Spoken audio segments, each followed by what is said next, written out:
The name House of Dancehall has been bandied around for about 2 years now.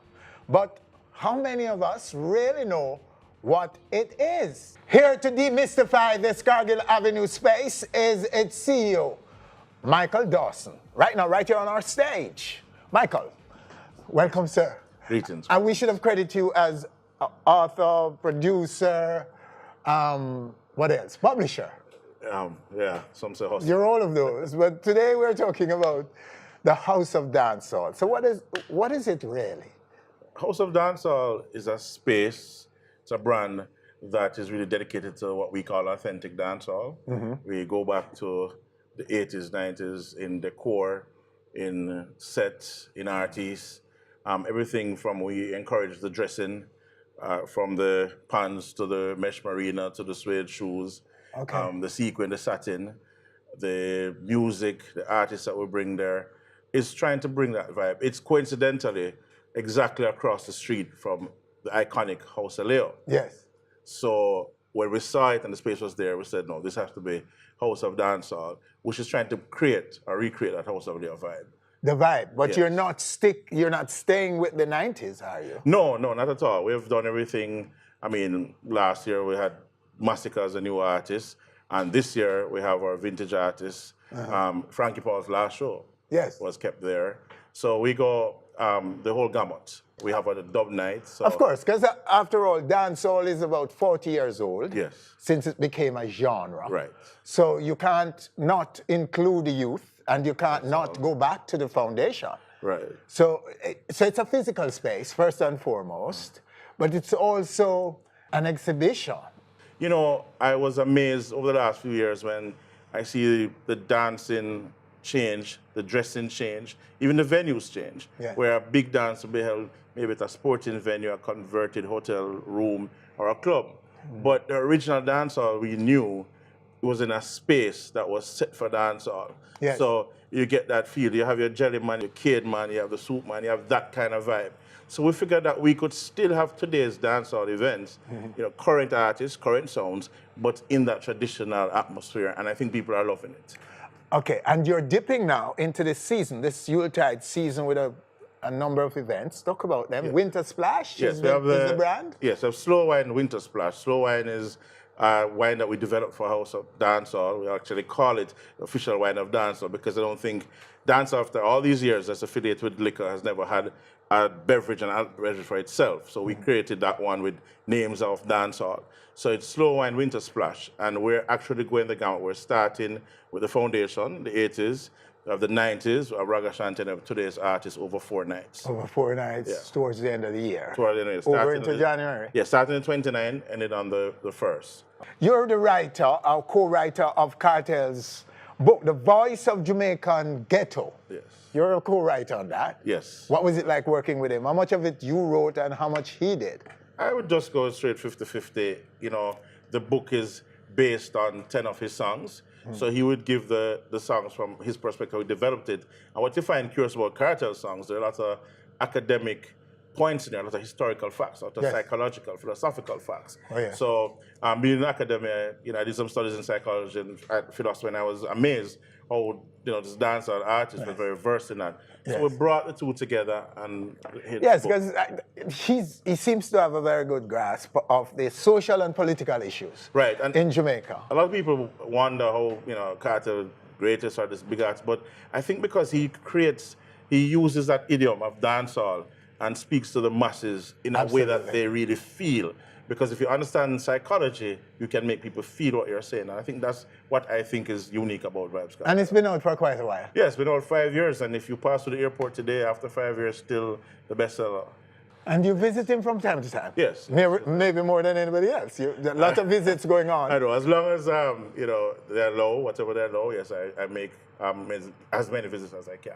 What spirit is he in? What is he saying about things now? You'll be amazed. I mean, every time you go in there, because someone you know well that's incarcerated, you think they'll be a little bit down or a little bit frustrated. Always spirits up. Start to ask me about. He's upbeat? Yeah, I All always the ask time? about myself and my family first before we get into any business discussion. Then, all the other visitors is bigging up the world boss. He takes the time to big up everybody else. Oh. And so it's always surprising of how upbeat he would be, keeping his spirits up, reading, doing things to continue having his mind in the right place. How does he feel about the tremendous influence he's garnered in dancehall?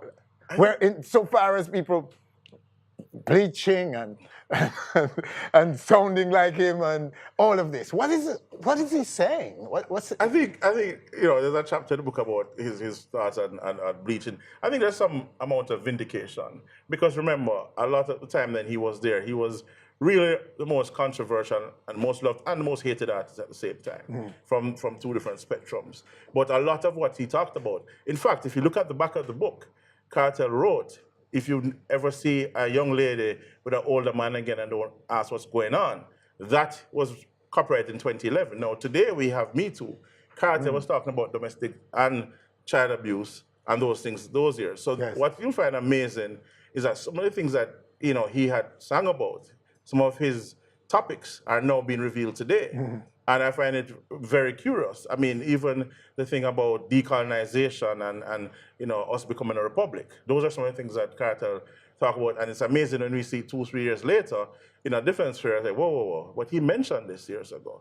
It's kind of fascinating how he can do that. So what are some of the things he would like to say he wants to get off his chest at the moment? What would he say to the space, the dancehall space right now, if he's got a big microphone and could just speak to all of them? What are some of the things he would want to say? His song, Dancehall Forever, I think he feels that dancehall is the voice of the ghetto, it's the culture of the ghetto, and he would like us in the dancehall space to keep preserving it. And those who are using his likeness and his image to promote themselves, he says. I mean, he knows that one of the best ways to show respect is to copy in some way. The only thing that I know that he'd prefer if some acknowledgement would be given, he's very pro get a youth eating a food, to use that term. So he wants people to achieve. But he wants it would be nice to, because give him prop. Yes, if you notice, if he did that song Terry Gans, he big up Terry Gans in the song when he said outlaw. And he said he mentioned another song in the interlude, all the artists that become before him.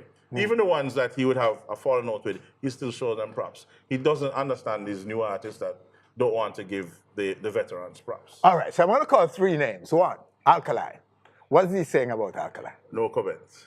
What is he saying about Popcorn? No, generally speaking, if that is ever brought up, which he doesn't want to talk about it. It's not important to him right now.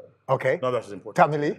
Not important. He does, not to disrespect them, but in his space, his family, the business, I mean, we have a clothing line, we have a publishing, those things are most important to him, and family. He doesn't feed into beefs in there. He would never, I mean, even if I say, did you hear what happened? Remember that sting when Black Ryan and MD, I don't worry about it. His father, Bounty Killer. Yeah. What does he say about Killer? He would say respect. He respect He Killer? would say respect. Yeah. But he doesn't ever want to get into beefs or anything. He just wants to focus on the business. He doesn't entertain anything. Even if I think that something happened that he didn't hear about, I think it's important. Let's move on. The incarceration of Ninja Man, were you able to get his comment on that? No, I haven't seen him since that. You haven't seen him since Ninja's incarceration? No, I haven't seen him since. Or conviction, the conviction of Ninja Man? No. Nothing yet? No.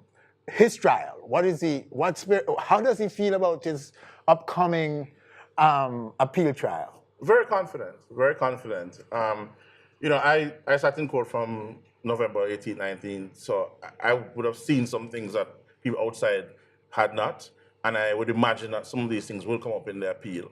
And if you were in court every day and see some of the things that probably not in the media, then you'll be confident too. So I'm very confident if there's any justice in Jamaica, that come this summer, Adidja Palmer will be on the road. So you're also the publisher, only the publisher of this, the Road to Zion, the Road to Zion by the Twins. What's in it? What's in this package? It's Patrick Gainer's amazing life story about the experiences of him and his brother through life, through dancehall. It deals with the death of his son, Zion. Oh, yes. Whereas Vybz Kartel's book is, almost hypothetical of what happens, a story of ghetto. Patrick Gaynor is a real story. And this has been out for, happened. well, 3 years now, right? I think we're about 2 years and something. 2 years Or plus, something. yes. Yeah, And so is it doing? It's doing good, more international than local. You know, Michael Dawson, it's hard to say, to thank you, sir, and get you on the stage. We could talk forever. You so like the man to talk to all the while about some of these issues in dancehall. You're on top of it, my friend. Thank you. Appreciate it, and congratulations to your great work. Thank you. Thank you for having us.